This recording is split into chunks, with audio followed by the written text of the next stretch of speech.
Hello everyone, this is Professor Vincent Torre Bongolan.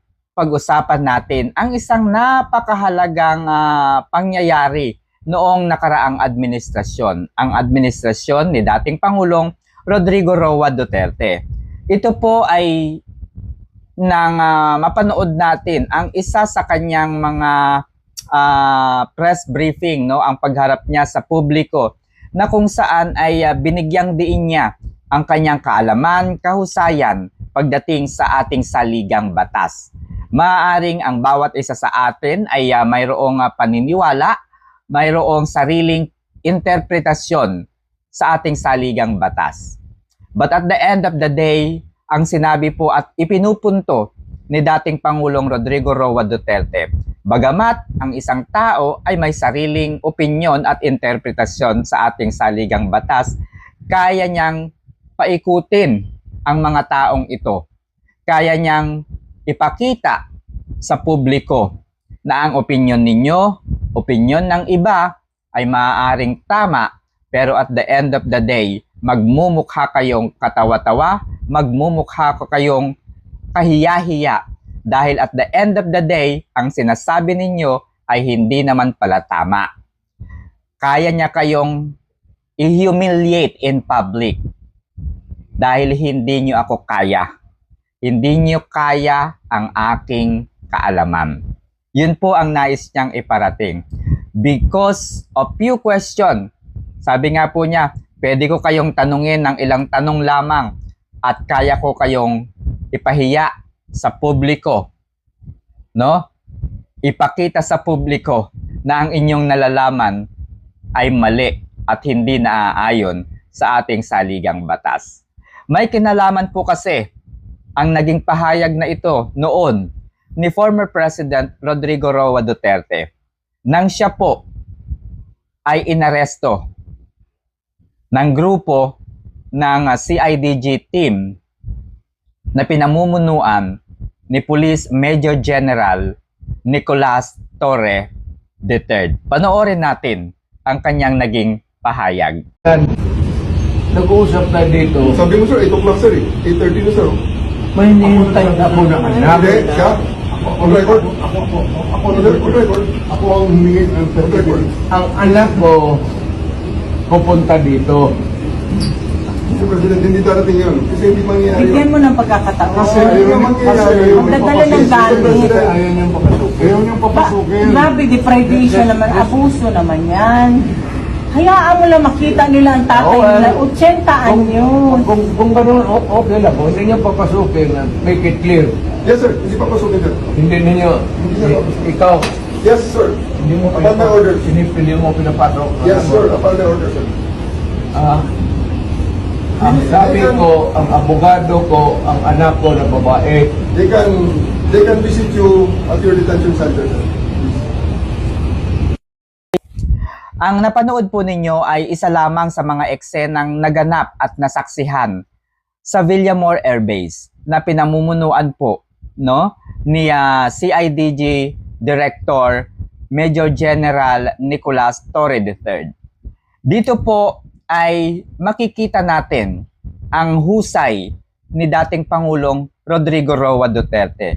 Dito po niya pinatunayan yung kanyang naging pahayag nung siya ay Pangulo pa lamang ng Republika ng Pilipinas. Kung iintindihin po ninyong mabuti ang naging pahayag o ang naging usapan ni na dating Pangulong Rodrigo Roa Duterte at ni Major General Nicolas Torre III.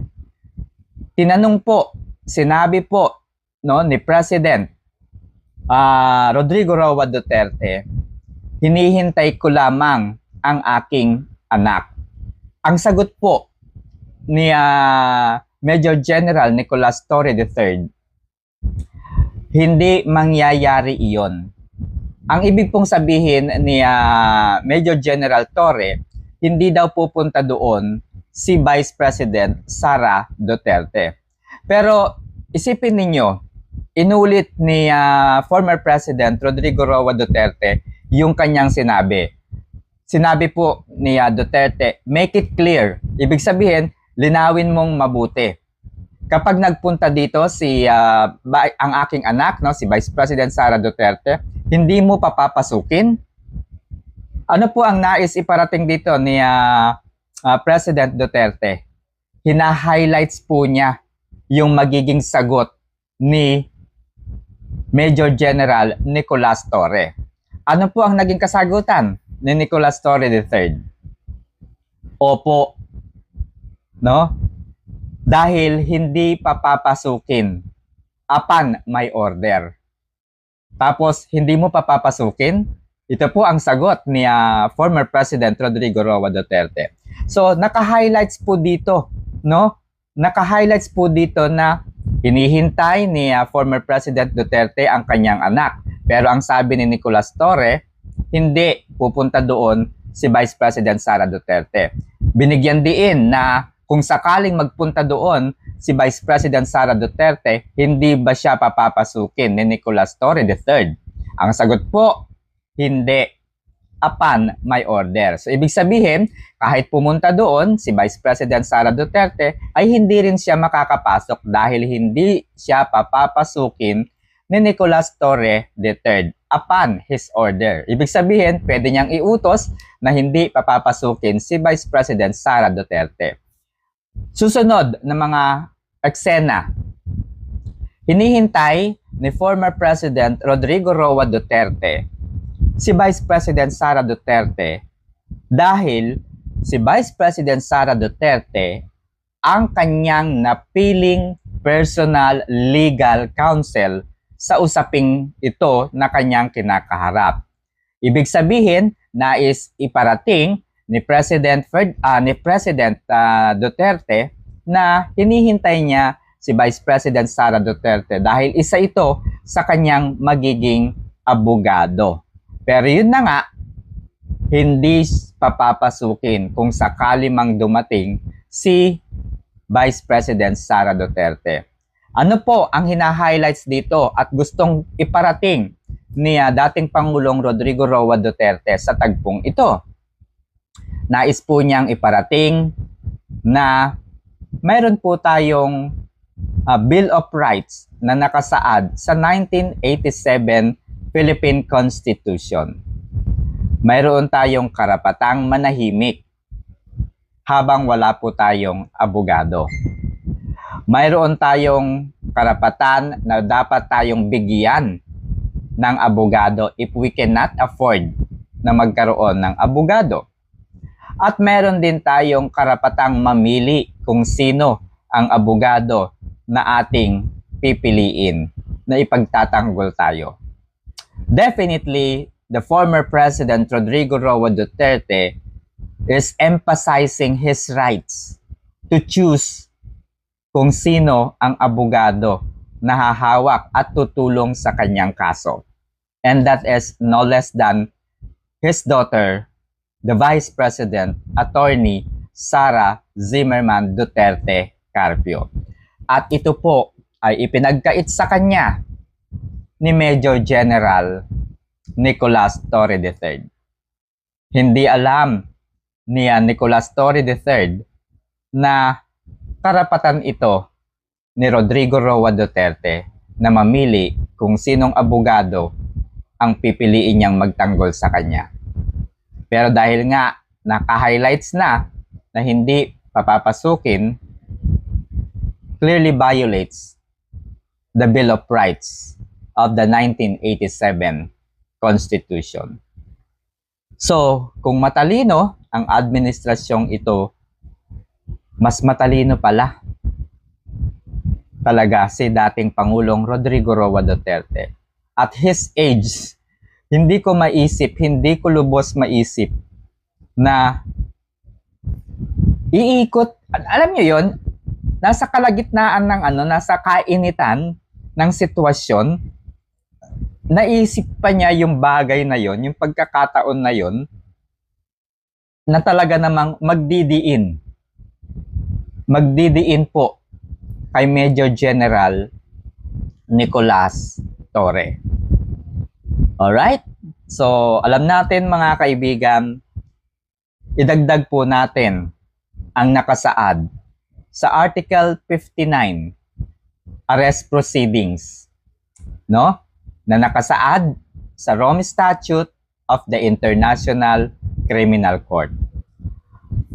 Aarestuhin ang tao, dadalhin sa competent judicial authority, at kapag nasa competent judicial authority na ang taong inaresto, dito ay babasahan na siya ng kanyang warrant of arrest.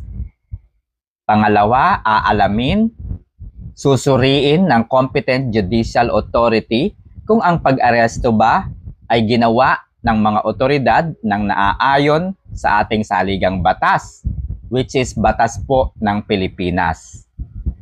Ang magsusuri po nito ay ang competent judicial authority. Ang competent judicial authority din ang susuri kung wala bang nilabag na karapatang pantao si Nicolas Torre.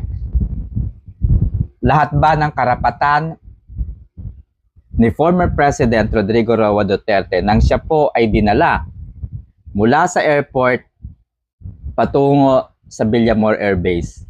Wala bang violation doon? Kasi nakasulat po kaagad doon sa Article 59, pagkahuli, dapat dadalhin kaagad sa competent judicial authority.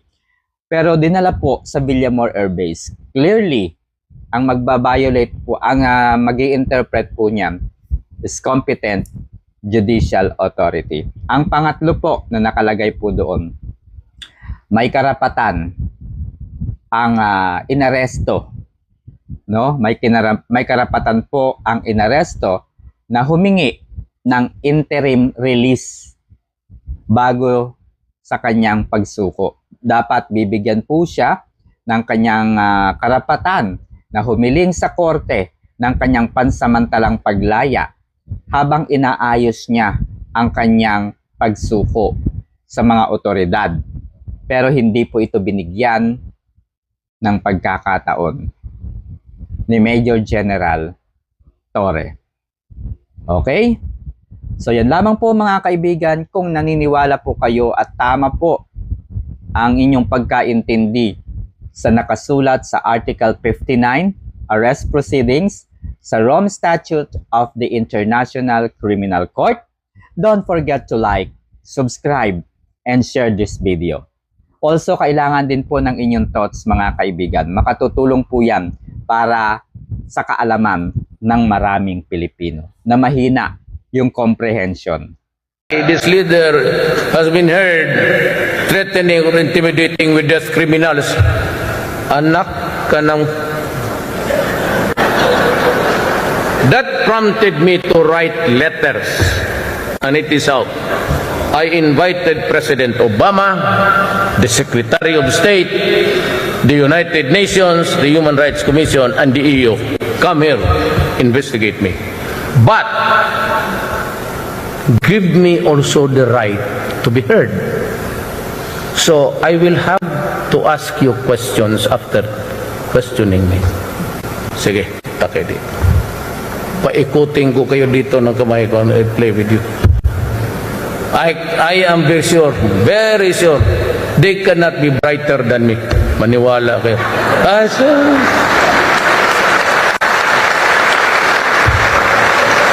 Paikutin kita. You know, I said, I've been a trial lawyer for 8 years. I will play with you in public. I will ask 5 questions that will humiliate you.